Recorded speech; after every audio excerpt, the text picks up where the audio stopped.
Hello, wonderful people. Are you feeling guilty? Do you ever feel like no matter how much you grow or heal, there's this quiet voice saying, you messed up. It's all your fault. You suck. Maybe you have trouble sleeping. Or it just dulls your joy in moments you should feel peaceful. Well, that, guys, is guilt. And it's not from God. And what if I told you guilt is not only unnecessary, it's completely optional? Today, we're going to talk about how in A Course in Miracles, it shows us the way to total freedom from guilt, from shame, and from the belief that we ever left our innocence behind. And if you're new here, hi, I'm Cahir. I'm here to take you one step closer to self-love. All right, let's call on the Holy Spirit before we start. Holy Spirit, we open our minds and hearts to be guided by your light. Let this episode be a vessel for remembrance, for the undoing of guilt, and for the healing of perception. May we return to the joy of our innocence, and may every listener remember, I am as God created me. All right, remember, guys, so guilt is equated to sin, right? Sin is defined as a lack of love. And since love is all there is, sin is the sight of the Holy Spirit, is a mistake to be corrected, rather than an evil to be punished. Like I said, the biggest illusion here is that we're separate. We're separate from all that is. And guilt is the ego's controlling device to perpetuate separation, right? Ego says, guilt, this is how this is why you're separate. You're guilty. All right, it's entirely unnecessary and it's always illusionary. All right, and remember, the Holy Spirit sees all errors as a call for love. All errors as a call for love. All right. What would your life feel like if you believed your errors could not touch your innocence?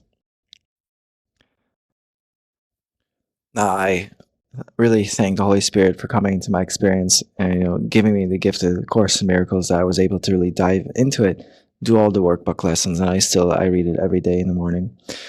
And it's helped me so much, because I was ravaged by guilt, guys. I was guilty like all the time.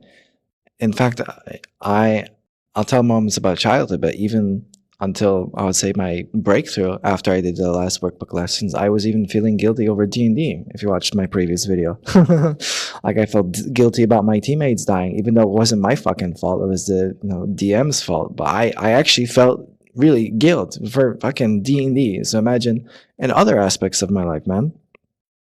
I really feel like it stemmed from childhood, because I was like, my brother Zadkiel and I, we were yelled at a lot, like all the time, like a very, like up close and personal kind of yelling, scary yelling, especially when you're like a very young kid, like, and adults are like huge, especially my dad being like a obese guy, it's very, very scary, for a young kid to be yelled at like that.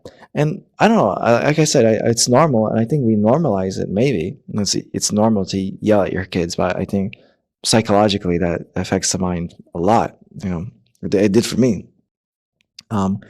Also, just being scapegoated, there was always had to be a guilty person in my family. There was always someone to blame. It couldn't just been things outside of the control. Like if we were late, it's like, oh, you could have called somebody, you could have done this. Like I've told this story before, when I didn't know what the word clay was. If clay was glue in Polish, like we have clay, or like clay isn't like, hard clay. And then my dad said, to jest kurwa clay, and slammed the door when I was like 10 years old.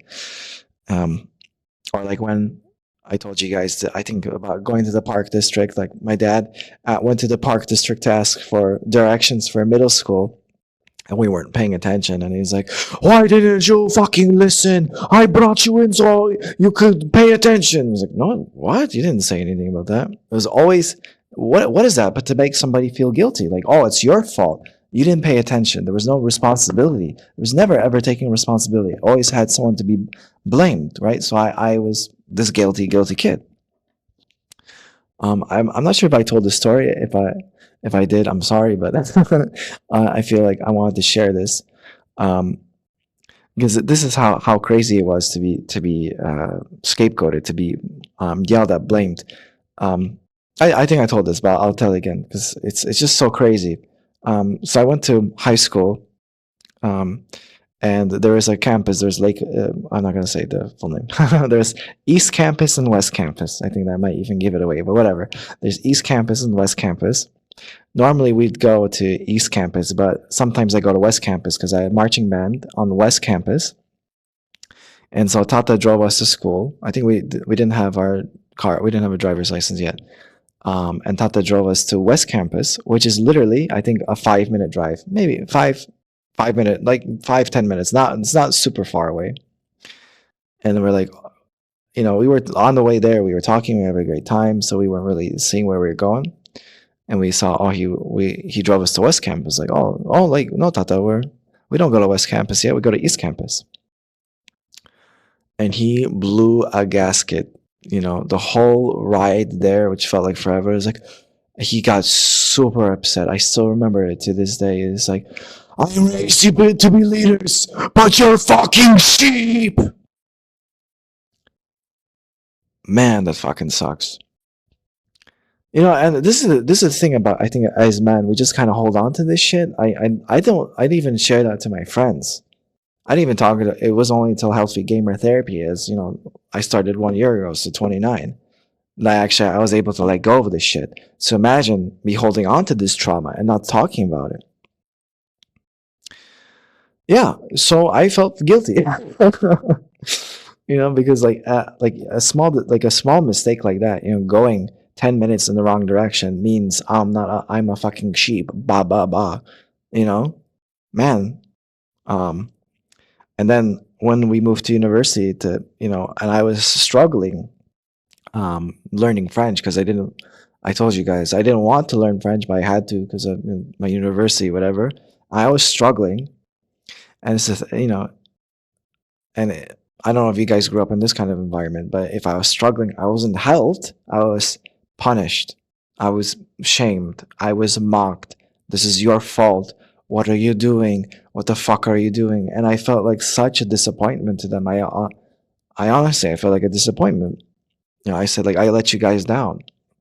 Instead of like, I was suffering. I was suffering. I was learning a fucking language I didn't want to fucking learn. It wasn't even the language. We were learning like fucking phonetics and shit to teach French. I didn't want to be a fucking French teacher. So I was wasting my precious fucking energy Friday evenings, It's like if I'm struggling, instead of being like, hey, Cahir, I see you're struggling. Maybe we could sign up for private classes. Hey, or like, let me help you. It was like, you fucking, what the fuck are you doing? I'm so disappointed in you. And I think we normalize that, right? If someone's fucking struggling, especially men, we're just going to kick them. We're just going to kick them, right? And I was feeling so guilty for nothing. I don't use French anymore. For nothing, man. And I remember, like, I would look at a picture of their wedding, when they got married, and we have a picture of them in our dining room, and I'm like, man, I'm like, I'll pass for you, Mama Tata, I'll pass for you, and I did, and then years later, like, oh, my friend Tomek, his son studied a real school. He studied to be a doctor. Thank you. Right, all that suffering, and for what, And the thing is, like, I don't know if it's just first gen related stuff, because like, my parents are Polish immigrants. I just felt, they sacrificed so much, especially Tata was like working like 10, 12-hour days. Like he really worked really, really hard to provide for us. And I know that. I know, but so I didn't want to let them down. But at the same time, like, whose life am I living, man? Who am I living my life for? This is the thing. I was, trying to make them happy, but I wasn't making myself happy. I'm still dealing with that, but that, like with acting, they told me, oh, don't be an actor, don't be an actor. And I have, my own improv group. And then they see the reels, like, oh, we always believed you. Yeah, sure. All right. I apologize about the trauma dumping, but there's still one more story. All right.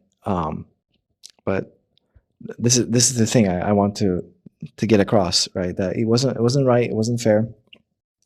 Um, and, and I remember um, I was about maybe 10, 11, 12, one of those, and I was eating an apple, and I had an apple core, and I was like, maybe it's like more eco-friendly to put the apple down the toilet.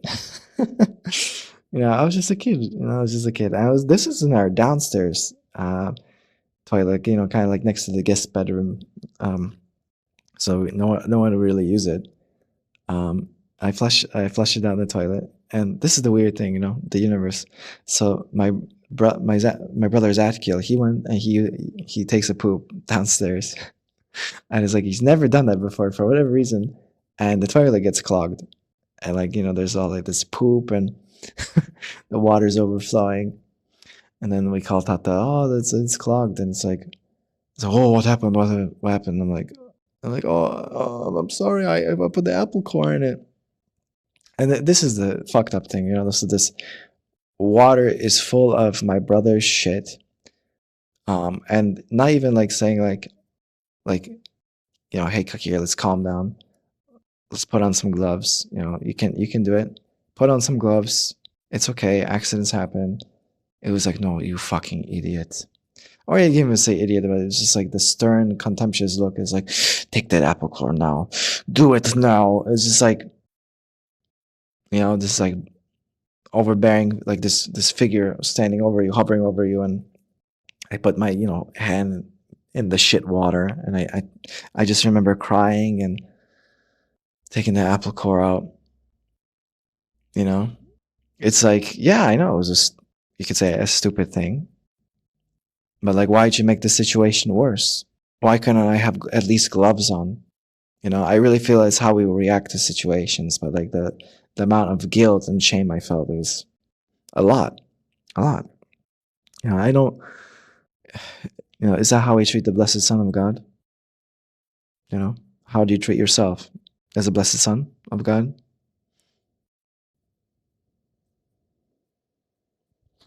And the thing is, since I didn't know you could process your emotions. This is the thing, we don't even teach like fundamental things like this, especially for men. Like, we're just like, oh, hunker down, and of course you have to deal with emotions. And my unhealthy coping mechanism was distracting myself.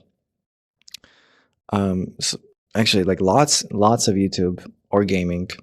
Actually, gaming not as much, but sometimes. But yeah, just browsing the internet, especially Reddit. Oh my god, I deleted Reddit recently. I just can't take that stuff anymore. But yeah, distracting myself, YouTube, Reddit, social media, and just trying to avoid my feelings, and then it would only like soothe it just like the 10%, make it a little bit better. But like deep down in my core, there was still all this guilt and trauma inside of me, man. I think there's also something like why we hold on to guilt, especially like it's like, I don't know, we value it. It's something good. Like I thought maybe it made me more, I don't know, spiritual, or like I don't know. It's hard to put into words, but I think you get it if you've been dealing with guilt. Like, it's normal. Like, oh, you should feel guilty, right? You fucked up. You should feel guilty. You should punish yourself, right? You fucked up. You did something bad. You should punish yourself so you never do it again. And I say that is parenting consciousness, and this is not the Holy Spirit consciousness, right? Because this parenting consciousness has kept me stuck, has kept me small, and has kept me suffering. I have no other words to say about it, right? Oh, I made my bed, I lay in it. It's fucked up, man. No, enough is enough. We have suffered enough. You have suffered enough, man. It's not worth it. I can't. If we make a mistake, we make amends, we move on, right? That's all I can say. Why punish ourselves to oblivion, right? Guilt, really, it destroys stuff, man. Man, I know I'm making a podcast. It's hard for me to articulate, but it's, if you know, you know. And the Course says, sin is a man-made word with threat connotations. No real threat is involved anywhere. Right? And when I think about this, yes, because I feel like I've done this too also. I remember my friend Yusuf, he said like, oh, us Chaldeans, which is, It's like, oh, we punish ourselves, right? If we make up, we punish ourselves. And I'm like, oh, that's worthy, right? Punish yourselves before you get punished. I'm like, oh no, that's a recipe for disaster. Oh my gosh. Guilt is a secret wish to be punished, to confirm the ego is real, right? And I think there's also like this addictive component to feeling guilty. At least I really identified with guilt, right? Because I was made to be this guilty person, right? So it felt normal. It felt like, yes, this is just life. It's okay to be guilty, right? Guilty, but my suffering means something, right? I'm a separate being. Ah. And the most powerful lesson I've been teaching over and over again in these podcasts is like, I am as God created me, right? I'm as perfect as God created me. Holy loving, holy lovable, right? Not I will be or I am. It's just I am as God created me. Perfect. Perfect. Right? So why feel guilty? Because this world is built on guilt, right? Guilt and shame are devices to push us to conform, to be inauthentic, to be small, right? And the Course is an answer to, because there's only one problem, right? The belief in separation, but guilt is like the bigger, like I said, the ego's device to keep the separation, right? And the answer is the atonement, like unifying with the Creator, with Holy Spirit, right? I'm as God created me. I'm as perfect as God created me. Holy loving, holy lovable. Right? I accept the atonement for myself. I am innocent in God's eyes. I am innocent in God's eyes. Right? The ego has made you guilty. The Holy Spirit makes you innocent, right? Or it sees your innocence, rather, right? It sees you innocent. And you must see yourself as innocent. You must. I don't care what reason you have for feeling guilty. Oh, I need to feel guilty. I should feel guilty. No. It's not worth it, guys. I've suffered so much. I've suffered so much in silence with this heaviness. And you know.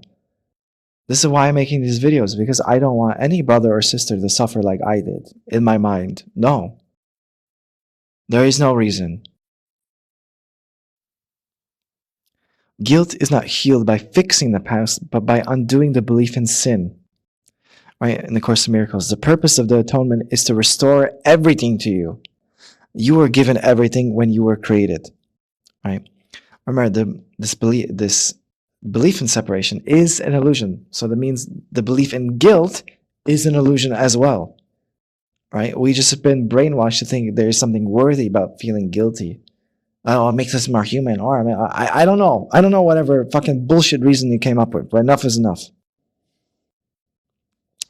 Because the moment I let go of guilt, I actually was able to express myself fully and to hold myself with grace. This is a new word I didn't even know.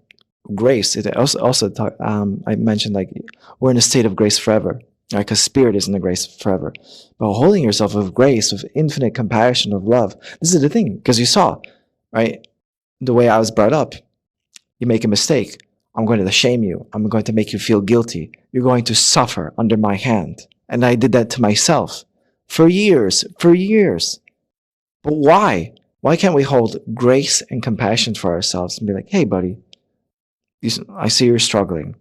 Or, hey, I know you think you made a mistake, but let's try to fix it. Let's make it better. Even it's like, oh, the world's ending a mistake. Whatever. I know, whatever. But can you accept yourself where you are? With grace and love? With infinite compassion and love? What other choice is there? The other choice is to feel guilty. Right? One is of the ego, one is of the Holy Spirit. You make your choice. I've made my choice. I've made my choice to listen to the Holy Spirit. Fuck this guilty ego, man. Right? I used to think guilt kept me safe. Right? Like, I think there's also a component to it. Right? It makes you feel safe. Right? But now I see it only kept me small. Right? My innocence is my strength. The Holy Spirit sees you innocent, holy loving, because that's who you are. So are you willing to believe that guilt is not real? Even the smallest willingness, are you willing to believe that guilt is not real? Would you rather be right about your guilt or free in your innocence? I can tell you which path is better for me, and I think for all of humanity. Because I said, like, the things I did out of, guilt and shame, I just, I withdrew. I felt so guilty, right? Who's going to love me? Who's going to accept me? Who's going to like me, right? Because I'm just this guilty little kid, right? Or this young man, right? Even with Polish, like I said, I felt so guilty, like it's my fucking fault that I didn't know the language, right? It's my fault, not that I was fucking traumatized, the fucking 7 years old, you know. I know I'm holding a judgment. All right, Holy Spirit, let me go of this judgment. There is no sin. I love you. I'm sorry. Please forgive me. I love you. Thank you. But see, I told you we're on this healing journey together. Right, and I know it's also like not holding anybody else guilty. Right, it's hard, but but in my journey, recognizing the trauma, the way I was treated as a child did have an effect on me. It did, of course, it did. Right, I think it has an effect on you as well.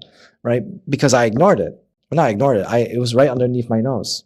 Like I told you guys. Right, where did this? Because I was emotionally neglected as a child.